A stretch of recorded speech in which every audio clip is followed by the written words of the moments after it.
All right, so let's finish up this problem. We were doing it in the algebraic way, and I just wanted to finish it off.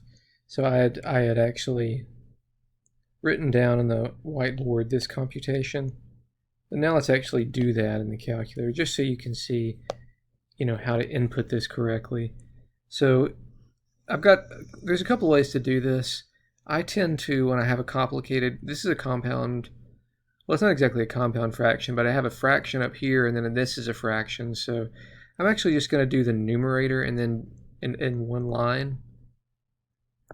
And then I'm going to divide that by the denominator. So there's my numerator. And now I'll just divide that by ln of 1.0317. And the answer is 27.7.80. Don't make the mistake, if you're doing this by using this algebraic method, you cannot cancel these two ln's. I see a lot of times people will try to mark that out, but like, oh, I've got an ln here and I've got an ln here, I can cancel them. So you cannot cancel the natural log. It is a function, it is not a factor.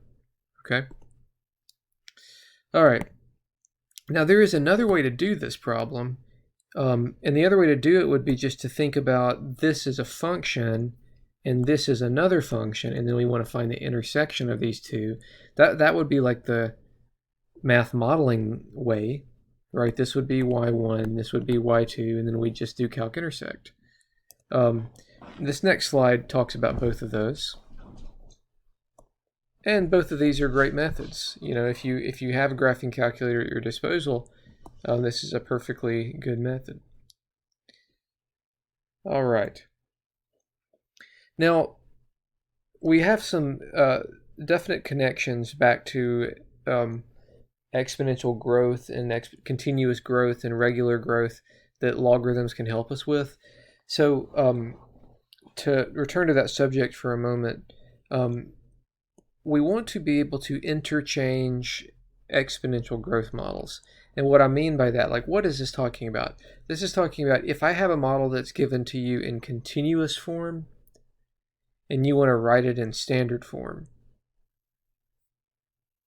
there is a way to do that. So I can go from continuous form to standard form. And there's also a way to go from standard form to continuous form. Should you ever want to do these things. So specifically, when I say continuous form, I mean a times e to the rc t. And standard form is just a times b to the t. Or a times 1 plus r to the t. These are really the same thing, right? So going to either one of these forms. And then standard form would be going from a times b to the t or a times 1 plus r to the t to the a times e to the rc to the t. Now, if it seems like I'm just throwing around tons of letters, I guess you're right, I am. And it may seem like kind of a weird thing to do, all this form conversion stuff, but it is useful sometimes. So let's first talk about going from continuous to standard. That's what I have on the left-hand side of the screen. And I'm going to specifically focus on going to the growth rate form. And here's the formula. We actually already did this. So that's the little secret here, is we actually did this previously. And the conversion is just, if I have it in continuous form, I just need to do this calculation to get my growth rate, and then I can plug it into this form, f of sub 0 times 1 plus r. So this is the growth rate form. And if you recall, this is just this is basically the EAY form. Okay.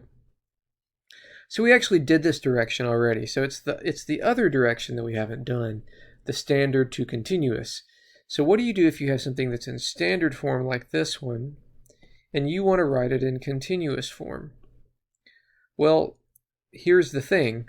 You're basically wanting to equate 1 plus r with e to the rc. If I write And I tend to use different letters for this, so forgive me for that, but I'm going to do it anyway. If I have this form, and I'm claiming that this is going to be equal to the continuous form. Okay? So if these two things are going to be equal, then let's circle all the stuff that's got to be the same. So that's got to be the same as that. That's A and that's A. This T has got to be the same as that T. And, well, that means 1 plus R and e to the RC have to equal one another. So 1 plus R has got to equal e to the RC. Okay. And I just wanted to point out this computation down here.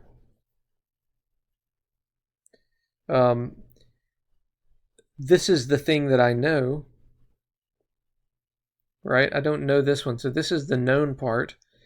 So what I'm going to do is I'm going to take the natural log of both sides. And what happens when I take the natural log of the right-hand side of this expression? Well, this is actually one of my inverse properties. It just undoes everything, and I just end up with RC. And that is the equation, is that to get the continuous growth rate, I just take the natural log of this, 1 plus R. And now another really easy way to think about this is to get the continuous growth rate, I just take the natural log of the factor. Okay, so this is an important relationship, all three of these. Okay. Example. Let's find the growth rate and the continuous growth rate of this function. So this is now in, what form is this in? I would say that this is in a times b to the t form, or you might argue it's in a times 1 plus r to the t form. They're both pretty evident. But in any case, r is 1.0317 minus 1. So this is b, that's just b minus 1, right? So that's 0.0317. That's r. And if I wanted it in percent form, that would be 3.17% growth rate. Now the continuous growth rate, so now I'm going from standard to continuous. So I just need to remember that RC equals ln of b. So all I have to do is take the natural log of my base. And that is just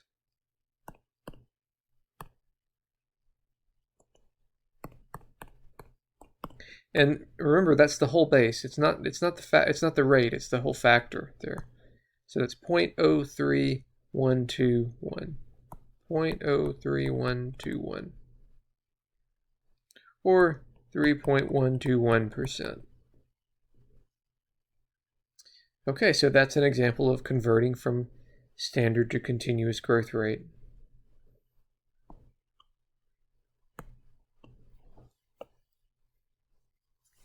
All right, so let's look at some more examples. A lot of these examples are about decaying nuclear stuff, and so here's another one.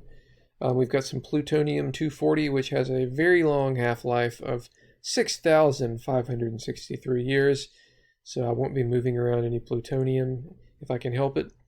What is plutonium-240's per century decay rate? So in this case, like a per century decay rate is actually like appropriate because this has got such a long half-life that per century is probably a better measure than like yearly, right?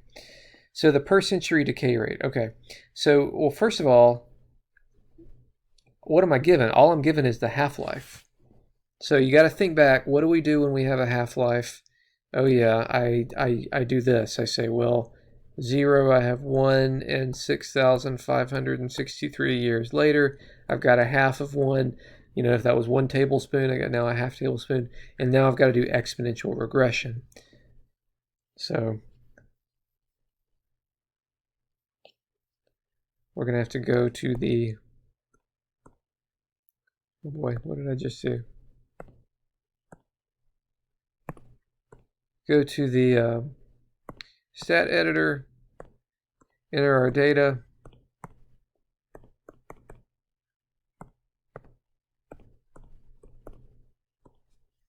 and then I'm going to do exponential regression. Having trouble pressing the right buttons here.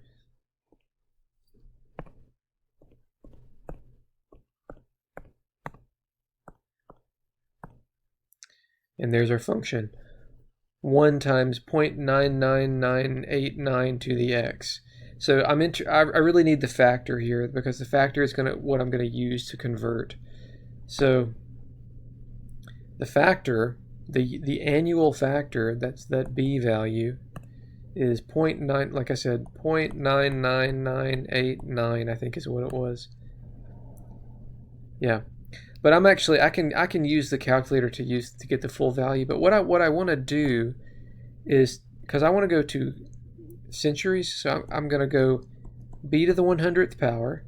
That converts this to a century factor. Now this is an annual factor, but when I raise it to the 100th power, I get a century factor, and then I subtract 1 from that, and then this will be my century growth rate. And I know it says growth and this says decay, and that's intentional. This should be negative, and then I'll change the sign of it. Okay, so let's do that. So I'm going to go to vars statistics equation b to the 100th power minus 1, and there it is, it's negative, and I'm going to convert it to a percent, and so it's a negative 1.051.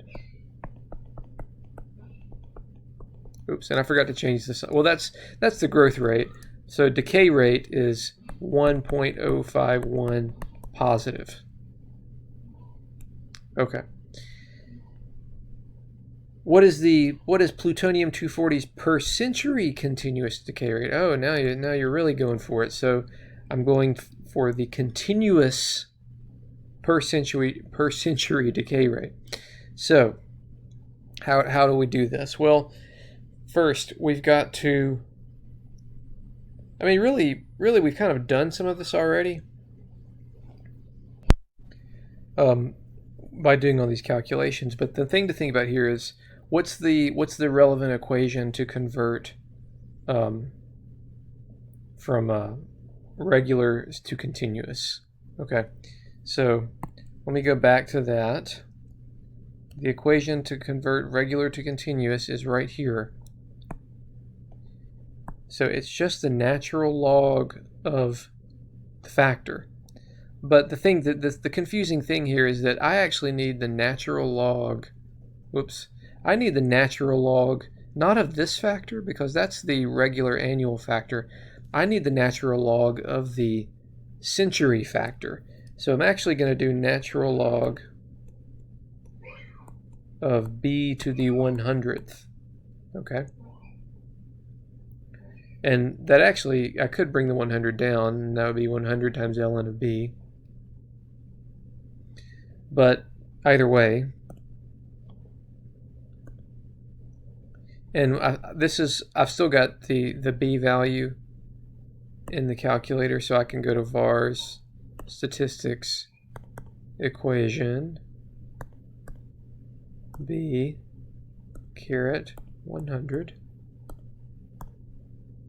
and then multiply this by 100, and this is negative as we expect, and it's negative, and that's, so yeah, I did kind of have multiply it by 100 twice here, or raise it to the 100th in the argument and then multiply it by 100.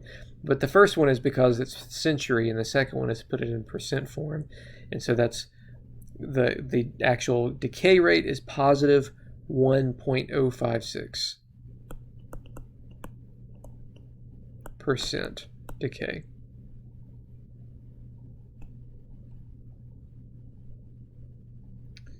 All right. Now, this is I'm looking at the solution here. Down here, I just want to point out that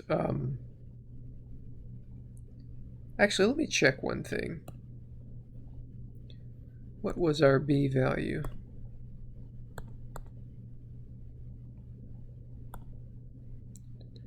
Okay, good. All right, so when this says ln of b right here, it's a little bit misleading.